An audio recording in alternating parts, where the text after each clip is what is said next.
मेरे प्यारे भक्तों, आज मैं तुम्हें एक बहुत महत्वपूर्ण बात बताने जा रहा हूं कि अपने घर में कलह को कैसे मिटाया जाए। ध्यान से सुनना सभी भक्त। देखो बेटा, घर का कलह बाहर से नहीं आता, वो घर के ही लोगों के बीच पैदा होता है। कभी गुस्से से, कभी अपेक्षा से, कभी गलतफहमी से। घर तब नहीं टूटता जब समस्या बड़ी हो, घर तब टूटता है जब बात छोटी हो और अहंकार बड़ा। एक शब्द का गलत लहजा भी आग जला देता है और एक मीठा शब्द उस आग को पल में बुझा देता है। भक्तों, घर का माहौल सुधारने का पहला उपाय है जुबान की मिठास। कड़वा शब्द घर का वातावरण बिगाड़ देता है और मीठा शब्द घर की हवा को खुशबू से भर देता है। रिश्ते शब्दों से ही बनते हैं और शब्दों से ही बिगड़ते हैं। दूसरी बात, हम बोलना सीख गए हैं पर सुनना भूल गए हैं। कलह इसलिए नहीं होता कि बात गलत है, कलह इसलिए होता है क्योंकि बात सही ढंग से सुनी नहीं जाती। कभी कभी सामने वाला नाराज नहीं होता, वो बस थक चुका होता है और हम उसकी चुप्पी को गलत समझ बैठते हैं। सुनना भी एक साधना है बेटा, और जहां सुनने की कला आ जाती है वहां विवाद ठहर नहीं पाता। तीसरी बात, गलती हो जाए तो सॉरी कहना सीखो। ये दो शब्द छोटे हैं लेकिन घर को टूटने से बचा लेते हैं। सॉरी कहना हार नहीं है, बल्कि अपने रिश्तों को जीतने की कला है। घर में मैं सही हूं का अहंकार जितना कम होगा, घर उतना ही शांत रहेगा। चौथी बात, अपेक्षा कम करो। हम जितनी उम्मीद दूसरों से रखते हैं उतनी ही निराशा बढ़ती है।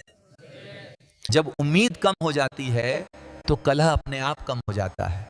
रिश्ते लेन देन से नहीं चलते, रिश्ते दिल से चलते हैं। पांचवी बात, गुस्से पर नियंत्रण। गुस्सा वो आग है जो जलाने से पहले उसी व्यक्ति को जला देती है जिसमें वो बसता है। गुस्सा आए तो 10 सेकंड मौन हो जाओ। ये 10 सेकंड घर के 10 दिनों का तनाव समाप्त कर देता है। छठी बात, परिवार को समय देना। घर सिर्फ दीवारों से नहीं बनता, तो शांति अपने आप आएगी। जिस घर में लोग एक दूसरे को सुनते हैं, समझते हैं, साथ बैठते हैं, वहां कलह टिक नहीं सकता। घर रिश्तों से बनता है।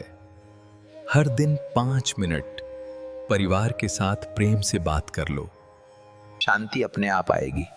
जिस घर में लोग एक दूसरे को सुनते हैं, समझते हैं, साथ बैठते हैं, वहां कलह टिक नहीं सकता।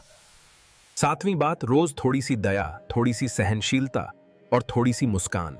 ये 3 चीजें किसी भी घर को स्वर्ग बना सकती हैं। कभी कभी सामने वाला कुछ गलत बोल दे पर हम उसे उसी क्षण माफ कर दें तो कलह वहीं मर जाता है। भक्तों, याद रखना, घर को मंदिर बनाने के लिए भगवान की मूर्ति जरूरी नहीं, दिल में प्यार और जुबान में मिठास जरूरी है। रिश्ते वहां सुंदर लगते हैं जहां मैं नहीं, हम होता है। जहां हर व्यक्ति खुद को सही साबित करने की जगह रिश्ते को सही रखने की कोशिश करता है, वहां कलह खत्म हो जाता है। तो बेटा, आज की सीख यही है, घर में शांति चाहिए तो 3 बातें हमेशा याद रखना। मीठा बोलो, ध्यान से सुनो और गलती हो तो माफी मांग लो। अपेक्षा कम करो, गुस्से को रोक लो, परिवार को समय दो और देखना, आपका घर सच में मंदिर बन जाएगा।